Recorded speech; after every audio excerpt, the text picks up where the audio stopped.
Hi there. Welcome back to Authors on the Air. I'm your host, James Latwell, and with us today we've got Rob Hart, and Rob's got his new book out. It's the Medusa Protocol. It's the follow-up from the USA Today instant best-selling Assassins Anonymous, and it's a blast. Rob, welcome.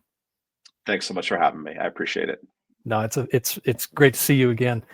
For those who don't know Rob, he's one of the nicest guys you could ever hope to meet on the conference circuit. You know, he's out there doing his thing, but he is a tremendously talented author, and you've got a way of taking these high concept thrillers and just nailing them. I mean, with Paradox Hotel, The Warehouse blew me away, and then Assassins Anonymous was completely groundbreaking, and now the Medusa Protocol. I mean, how do you come up with these concepts and just nail them like that? I mean, I'm gonna steal it.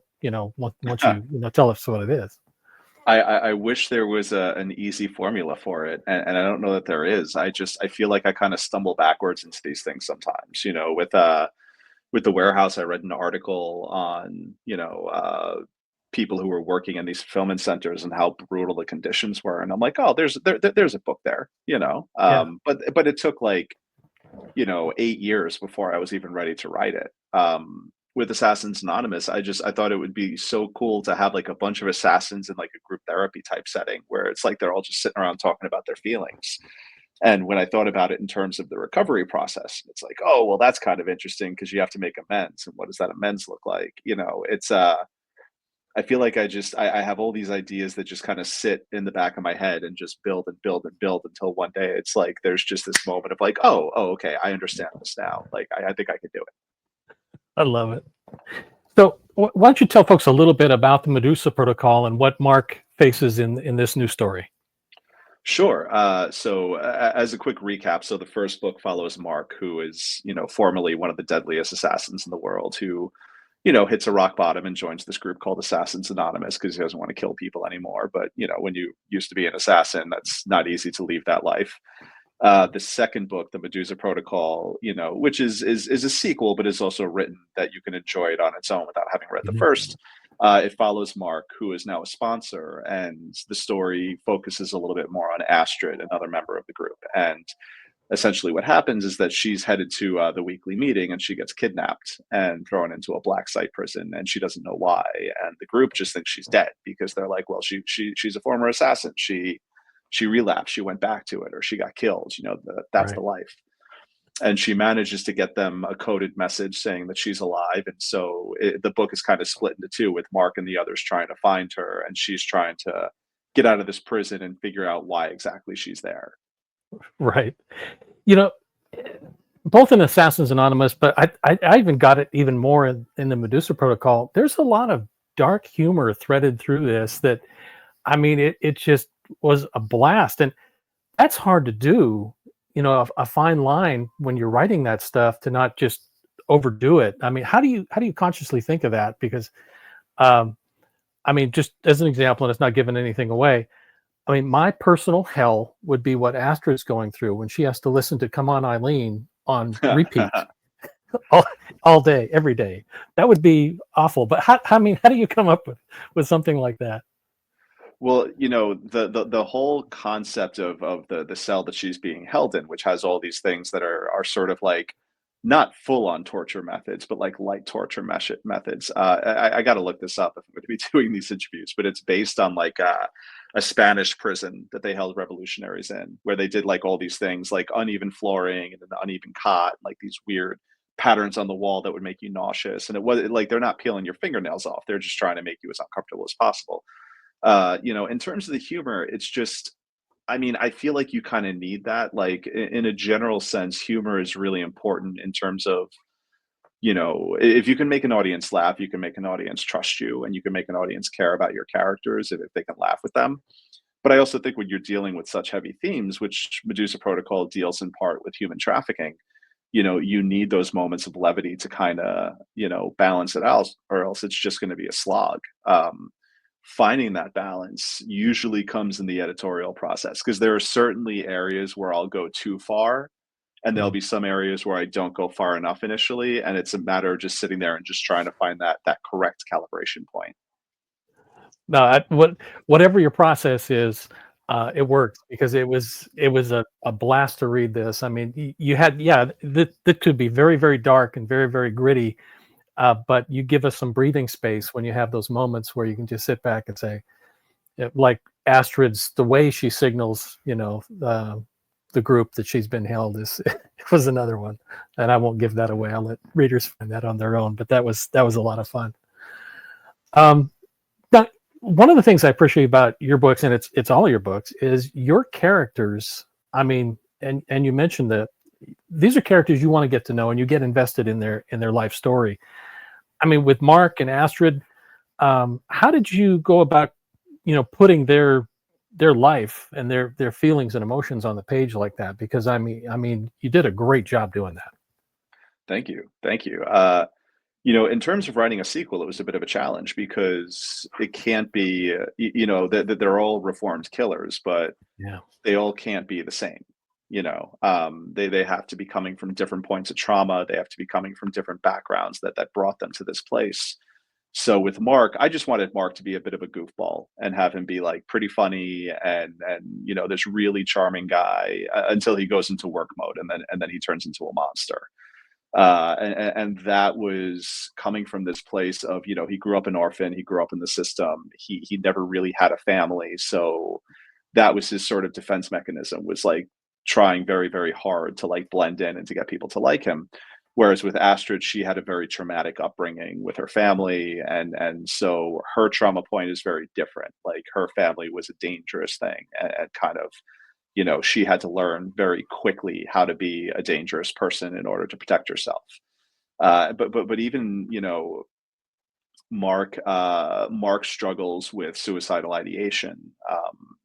Whereas it was important that Astrid didn't do that, because it would have Mhm. been pretty lame to just have all these characters sitting around being like, well, I should just kill myself and get this over with.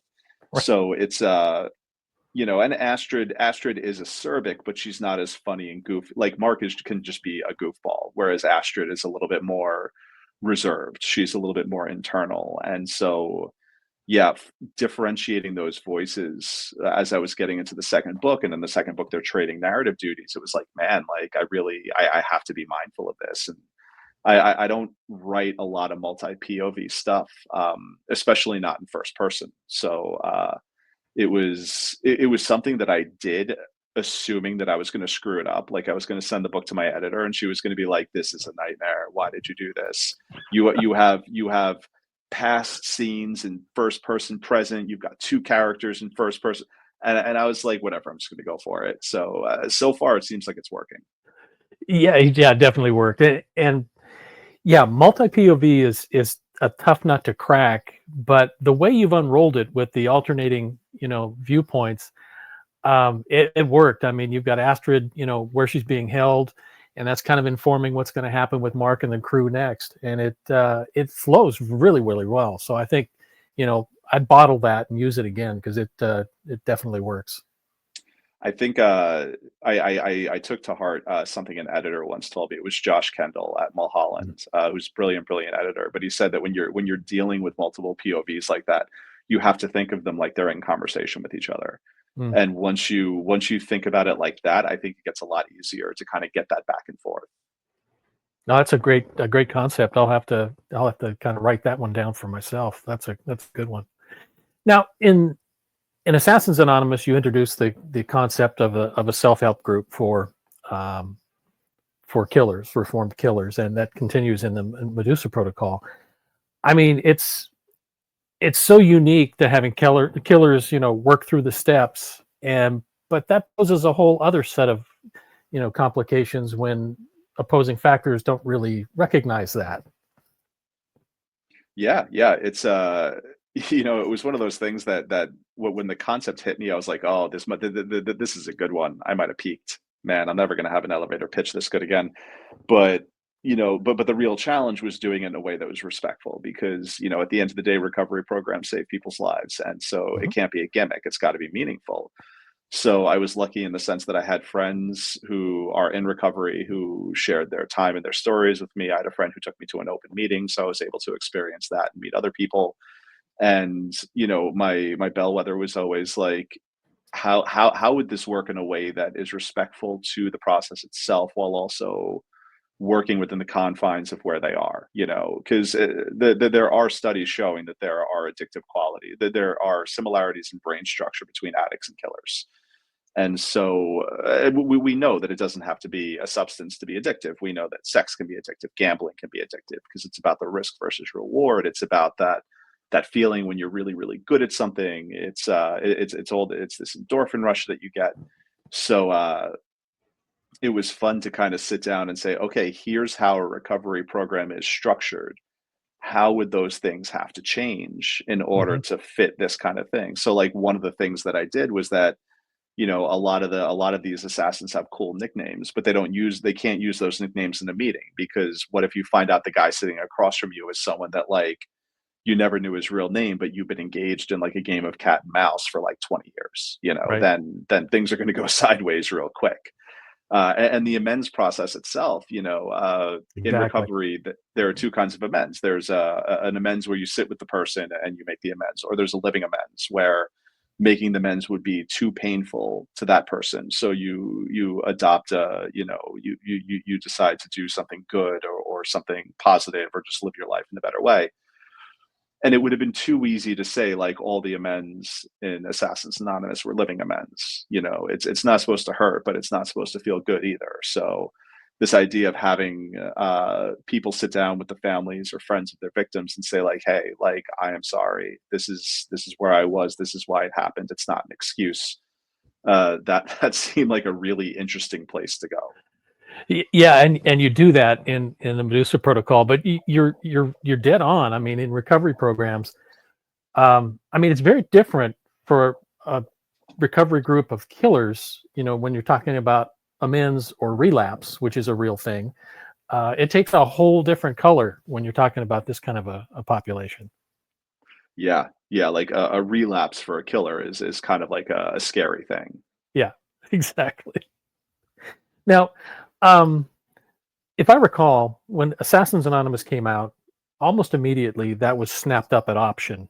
Yes. For Yeah. Now, I did did that include like the entire universe of Anonymous stories, or was it unique to that one book? Because I could see It's it going on. it's weird the way the franchise stuff works. So it got optioned by Steven Spielberg at Amblin. Not for Right. him to direct. He would be a producer. They've hired a director. I don't know if I'm allowed to say who it is, but it's a really, really awesome choice. Someone who really gets that balance of like Yeah. action and humor and heart. And yeah, the way it works is weird. So they're optioning the book where, if they make like two movies, the concept of Assassins Anonymous vests with them. If they make, or the character of Mark vests with them. If they make three movies, the concept of Assassins Anonymous vests with them, which just means in like, 20 years, if there was a successful series of films and in 20 years they wanted to make it into a TV show, they had the sole right to do that. But by then I would have made so much money that I don't care. They could do whatever they want. Whatever they Um, want. but yeah, that's the idea, is that they see it as a potential film franchise. But there's even weird little caveats in that too. Like for the second movie, they could come up with their own original story. They Hmm. don't have to take the Medusa Protocol. I mean, they might, because the execs there and the director and the writers, they read it and they really like the sequel. So that would seem like the natural place to go. But I mean, either way, they have to pay me. So and then my daughter gets to go to a nicer college. I There you I, go. I am not going to complain. No, absolutely. Now, um, I encourage folks to follow you on social media, and you did something recently, um, a video that you posted, because your book covers feature, usually a knife there, plunged into the book, or a coffee cup. You actually tried to throw one into your book cover this time, didn't you? That was such abject lunacy. So my agency, the guy who handles foreign rights there, is like, hey, like we thought it would be fun if you did like a little promo video for like the foreign reps where you were trying to throw a knife into a coffee cup. And I was like, that doesn't make any sense. Coffee cup's too small. Like, I could probably hit the cover of the book though. So I took one of the paperbacks that my publisher sent me because they sent me like 25 and they just sit in a pile. And I ordered throwing knives off the internet, which I expensed to my business account because it's a business expense. Well, of course it is. And then one beautiful Sunday, me and my daughter went out to a field near the house, and we just kind of started throwing knives at it. And she had a blast. She had so much fun. She and I love this kid so much. Like I didn't have to tell her to do anything. She was just riffing, and at one point she just starts singing the final countdown. I'm like, it's like I couldn't Yes. ask for anything better. But I didn't get it to stick all the way, but I managed to hit it hard enough that the knife went through like 100 pages. So I was like, cool, I'll call it there. Yeah, it was a blast to watch. So Rob, the book's coming out June 24th. Where can folks Yes. find you? They can go to my website, robwhart.com, and from there you can find my Blue Sky, my Instagram, my Substack, where I write a lot of stuff about stuff. And yeah, yeah, it's kind of the easiest way. Good deal. So what's next? You working on a sequel? I literally just sent in the third book. It's called Nice. Three Hitmen and a Baby, and that should be out next summer. I'm also the day that we're recording this podcast, Deadline is going to put out something, the cover reveal for a book I co-wrote with Jeff Rake, who is the creator and showrunner of the TV show Manifest. That's a sci-fi project. It's called Detour. That's going to be out in January. So those are sort of like my next two books, and then Wow. I've got one more book in my contract with Putnam, which could be an Assassin's book. Maybe it might be something else. I don't know yet. And I'm working on the second book in the Detour series right now. So yeah, yeah. Those are going to be my two little universes for the time being. That's awesome. That's great, Rob. So we'll end up with three quick hits, put you in Mark's headspace, and just three questions. Shoot. What's his favorite drink? What's his cocktail of choice? Ooh, he seems like a bourbon guy to me. But and Assassin's Anonymous doesn't necessarily restrict drugs and alcohol. It doesn't really Right. encourage it either. So it's a rare sort of thing that he's drinking these days. Got it. How about his music? What does he listen to? Oh, I've never even thought of that. I don't know Not why, but not Come On Eileen. I can tell you that. no, I for some reason Beastie Boys was the first thing to pop into my head, so I'm just gonna go with that. Okay. And then what's his greatest fear? Ooh, see, that's an incredible question because this is a guy who's essentially fearless, who is like one of the most feared people on the planet. I feel like by the time he gets to this group, it's something happening to one of his friends, someone he Yeah. loves. Yeah. I could see that. Yeah, he's a very loyal guy, and I think that would be the underpinning of it. Yeah. Yeah. Folks, have been talking with Rob Hart. Rob's new book, The Medusa Protocol. You're going to want to get this because it's a blast to read, and I think you'll really enjoy it. Rob, it's always good to see you. Thanks for spending some time with us. Thank you for having me. All right, take care, buddy.